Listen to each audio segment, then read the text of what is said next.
누가복음 10장 17절에서 24절 말씀입니다. 누가복음 10장 17절에서 24절 말씀을 여러분들이 한 절씩 교독하겠습니다. 70인이 기뻐하며 돌아와 이르되 주여 주의 이름이면 귀신들도 우리에게 항복하더이다. 예수께서 이르시되 사탄이 하늘로부터 번개같이 떨어지는 것을 내가 보았노라. 내가 너희에게 뱀과 전갈을 밟으며 원수의 모든 능력을 제어할 권능을 주었으니 너희를 해칠 자가 결코 없으리라. 그러나 귀신들이 너희에게 항복하는 것으로 기뻐하지 말고 너희 이름이 하늘에 기록된 것으로 기뻐하라 하시니라. 그때 예수께서 성령으로 기뻐하시며 이르시되 천지의 주제이신 아버지여 이것을 지혜롭고 슬기 있는 자들에게는 숨기시고 어린 아이들에게는 나타내심을 감사하나이다. 옳소이다. 이렇게 된 것이 아버지의 뜻이니이다. 내 아버지께서 모든 것을 내게 주셨으니 아버지 외에는 아들이 누구인지 아는 자가 없고 아들과 또 아들의 소원대로 계시를 받은 자 외에는 아버지가 누구인지 아는 자가 없나이다 하시고 제자들을 돌아보시며 조용히 이르시되 너희가 보는 것을 보는 눈은 복이 있도다. 내가 너희에게 말하노니 많은 선지자와 임금이 너희가 보는 바를 보고자 하였으되 보지 못하였으며 너희가 듣는 바를 듣고자 하였으되 듣지 못하였느니라.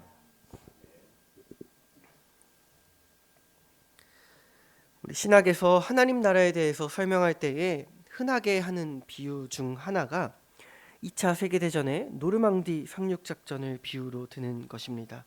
이 노르망디 상륙작전은 2차 대전 때 연합군이 펼쳤던 아주 역사적이고 대규모 그런 작전이었는데요. 연합군이 유럽에서 최종적으로 승리를 거두기 약 1년 전에 이루어졌던 작전입니다. 이 노르망디 작전에서 성공적인 승리를 거두고도 그때 딱 전쟁이 끝난 것이 아니라 1년 동안 더 전쟁이 지속되었던 것입니다.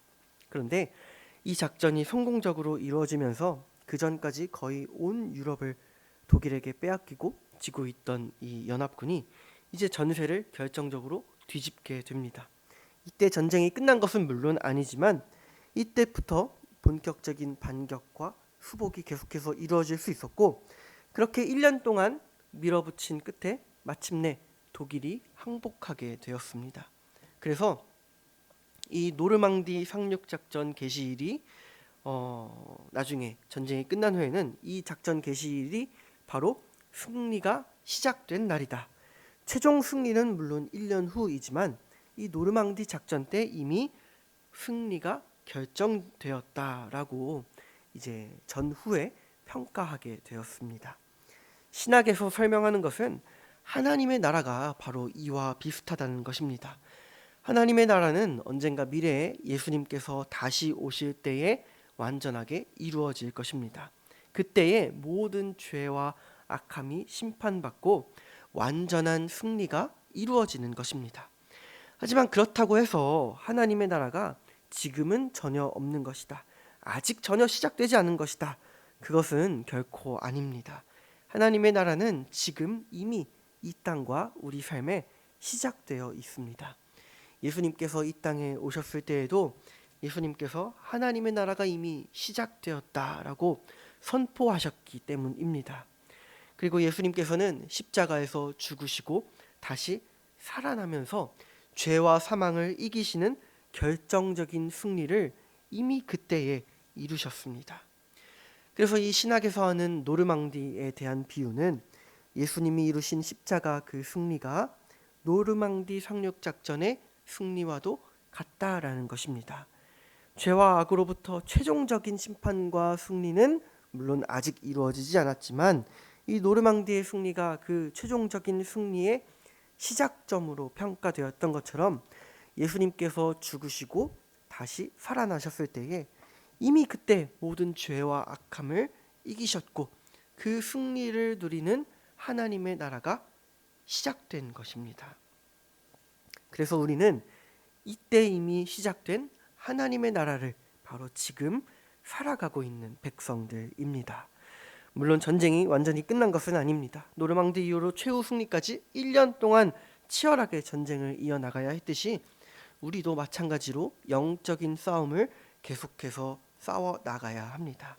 이미 시작된 그 하나님 나라의 백성으로서 계속해서 영적인 싸움을 해 나가면서 이미 예수님께서 십자가에서 그 승리하심으로 인해서 확정되어 있는 그 최후 승리를 기뻐하면서 그것을 소망하는 삶이 바로 우리 하나님 나라 백성의 삶인 것입니다.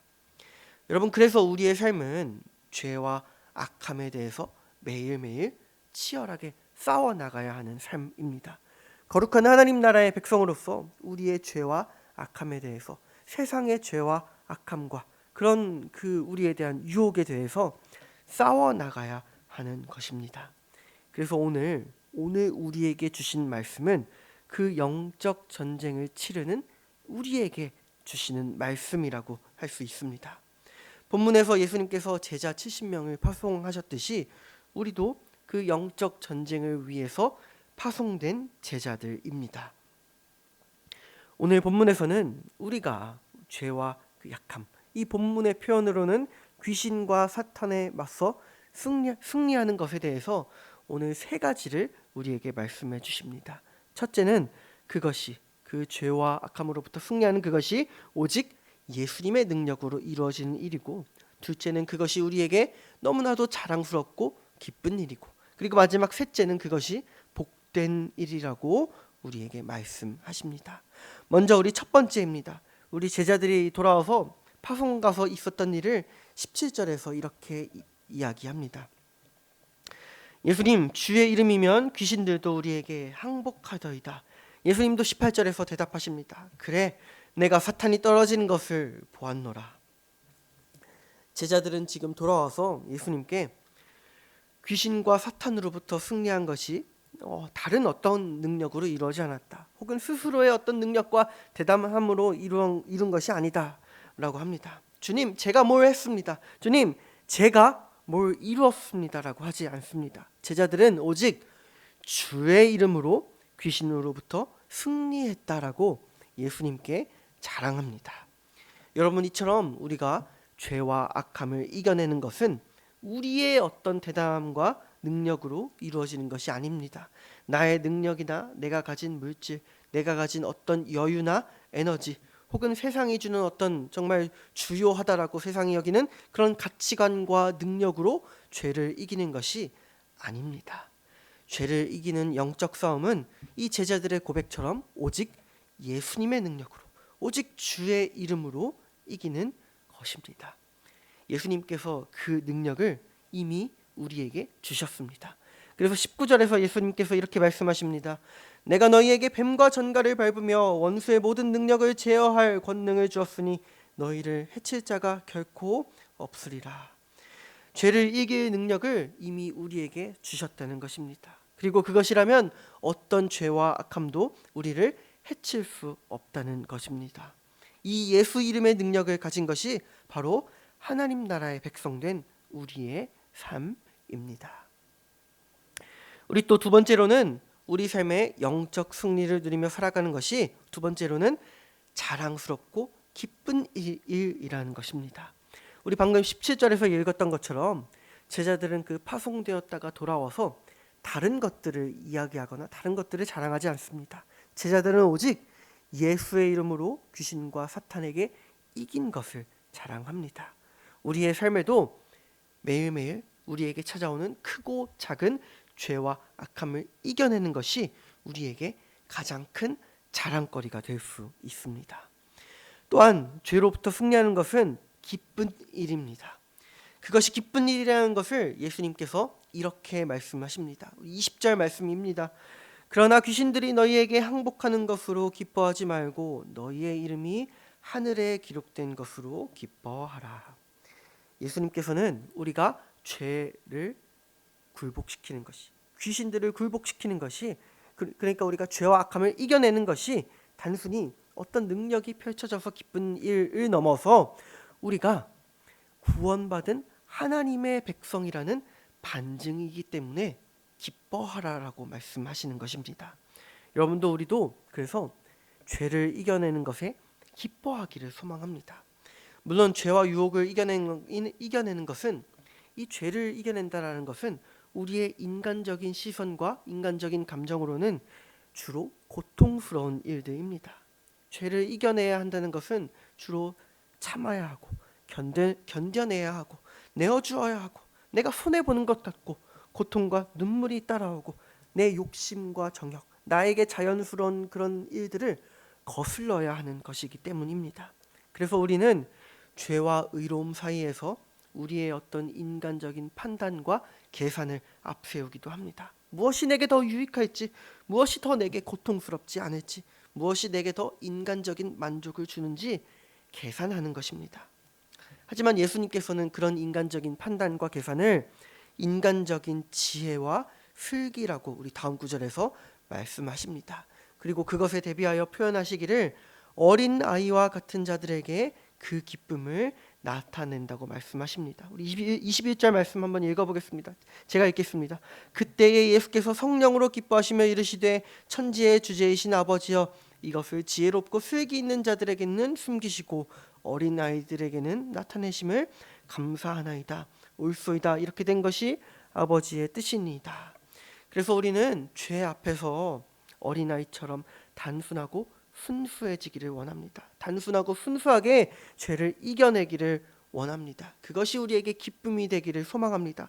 죄에 대해서 인간적인 계산과 판단과 욕심은 그저 내려놓고 어린아이처럼 그저 단순하게 죄는 죄니까 등지는 죄를 멀리하는 그런 백성이 되기를 원합니다. 하나님께서 그런 자에게 기쁨을 나타내실 것입니다. 한 걸음 한 걸음 죄를 이겨낼 때에 그것이 바로 구원받은 백성의 증거라는 그 기쁨, 그것이 바로 지금 내가 하늘에 이름이 기록된 하나님 나라의 백성된 증거라는 기쁨을 누리기를 원합니다. 이것이 우리에게도 기쁨이고 예수님께서 정말로 기뻐하시는, 성령으로 기뻐하시는 일입니다. 우리 그리고 마지막으로 세 번째는 죄에 맞서서 승리하는 삶을 사는 것이 예수님께서는 바로 복된 일이다라고 말씀하십니다. 우리 23절 24절 말씀입니다. 제자들을 돌아보시며 조용히 이르시되 너희가 보는 것을 보는 눈은 복이 있도다. 내가 너희에게 말하노니 선지자와 임금이 너희가 보는 바를 보고자 하였으되 보지 못하였으며 너희가 듣는 바를 듣고자 하였으되 듣지 못하였느니라. 우리 삶에서 우리가 죄를 이겨내는 그 승리를 보는 것이 바로 복된 일이라는 말씀입니다.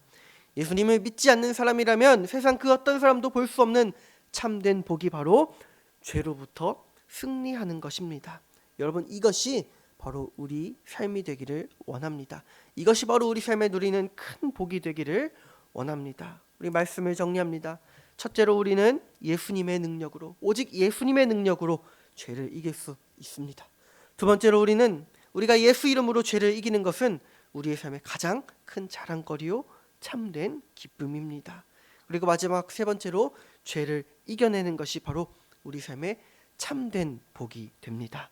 우리 이것을 믿으며 오늘도 우리를 유혹하고 넘어뜨리는 수많은 죄로부터 주의 이름으로 당당하게 승리하는 거룩한 하나님 나라 백성의 삶을 살아가기를 간절히 소망합니다. 기도하겠습니다. 하나님 아버지, 감사합니다. 예수님 이 땅에 오셔서 십자가에 죽으시고 다시 살아나심으로 죄로부터 승리하시고 그 승리를 선포하시고 우리를 그 승리를 누리는 하나님 나라의 백성으로 삼아주셔서 감사드립니다. 우리는 여전히 죄의 지배 아래 있는 것 같아 보이지만 예수님을 믿을 때 우리는 이미 죄로부터 승리한 백성이라는 것을 굳게 믿습니다. 그것을 믿으며 오늘도 우리 삶에 우리를 애워싸는 수많은 죄와 악함과 싸워 나가겠습니다. 그것을 우리의 힘과 능력으로는 하지 않겠습니다. 우리의 욕심이나 어떤 인간적인 계산으로 하지 않겠습니다. 오직 예수 그리스도의 이름으로 나아가길 원하오니 오늘도 성령 충만하여 주셔서 죄를 멀리하고 의로운 길을 걸어가게 하여 주시옵소서. 예수 이름으로 죄를 이기는 것이 우리 삶의 진정한 기쁨이 되게 하여 주셨고 우리 삶의 가장 큰 자랑이 되게 하여 주시옵소서. 그로 말미암아 오늘도 의로운 백성으로 하나님 나라를 이루며 살아가는 거룩한 백성 되기를 소망하오니 주님 그 모든 일들 가운데 홀로 영광받아 주시옵소서. 오늘도 우리의 모든 기도를 들으시는 우리 주 예수님께 감사드리며 우리 주 예수 그리스도의 이름으로 기도드립니다. 아멘.